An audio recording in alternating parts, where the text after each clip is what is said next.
The first Remembrance Day was conducted in 1919 throughout the Commonwealth and Britain. Originally called Armistice Day, it commemorated the end of hostilities of the Great War in 1918. It came to symbolise the end of the war and provide an opportunity to remember those who had died. Armistice is Latin to stand still arms. In a letter published in the London Evening News on the 8th of May 1919, an Australian journalist, Edward George Honey, proposed a respectful silence to remember those that had given their lives in the Great War. This suggestion was brought to the attention of King George V, and on the 7th of November 1919, just 4 days before the anniversary of Armistice Day, King George V announced that a 2-minute silence would be observed, and thus began Remembrance Day as we know it today. As King George V said, "All locomotion should cease, so that, in perfect stillness, the thoughts of every one may be concentrated on reverent remembrance of the glorious dead." We are going to hear from our learning community as they share stories from their families of those who have served or who are serving or are part of the war effort.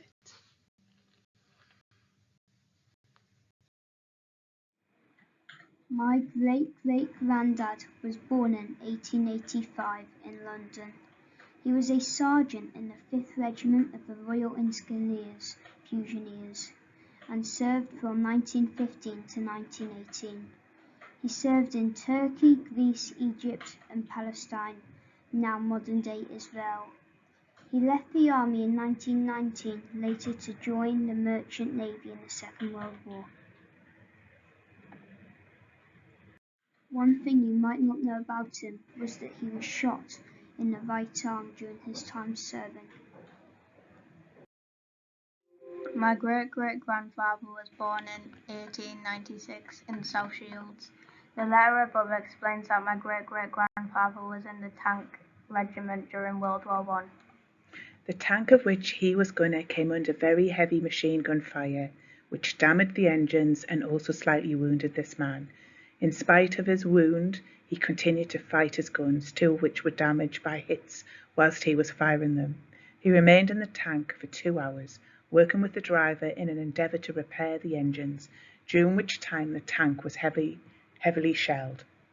His superiors said he was incredibly brave and an excellent soldier. The mask on the top was worn to protect soldiers for explosions. In thanks for my amazing great-great-grandfather Ernest. Our great-uncle Peter fought in World War II and was a commander and won lots of medals for his bravery.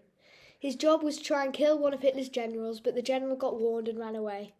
A few months later, a bomb went off and a shard landed on his foot. He went to hospital and wasn't able to fight again.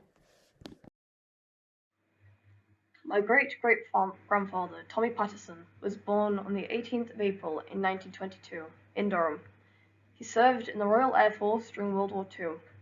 His job was to transport missiles across countries throughout the war, which was an incredibly dangerous job. He was due to depart on a mission to France, and at the last minute, he was pulled out by a superior officer and replaced by his best friend. Just as the aircraft took flight, it exploded. Tommy managed to pull his best friend out of the aircraft, but it was too late. He found in his top pocket 3 coins melted together, and we still have one of them today. Norman Nicholas was a part of a medical division which was deployed to Egypt during World War II. This held one of the major military bases for the Allied powers at the time. Edward Davies fought in the war too, bringing back many medals and honours to show for it. However, after the war, he went to work in a prisoner of war camp near Bury St Edmunds, which closed in 1948.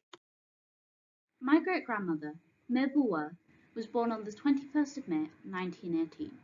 She served during World War II as one of the Aircliffe Angels in the Newton Aircliffe Ammunition Factory, which is today known as the ROF 59 Activity Centre.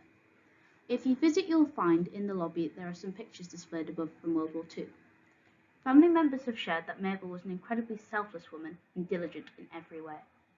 Her work, and those of others, helped pave the long road ahead for women in the workforce. as before this time, women had fewer opportunities. Today, we try and keep her legacy alive. Although I'm not carrying her surname, I still have her legacy to carry. Thank you for listening to her story.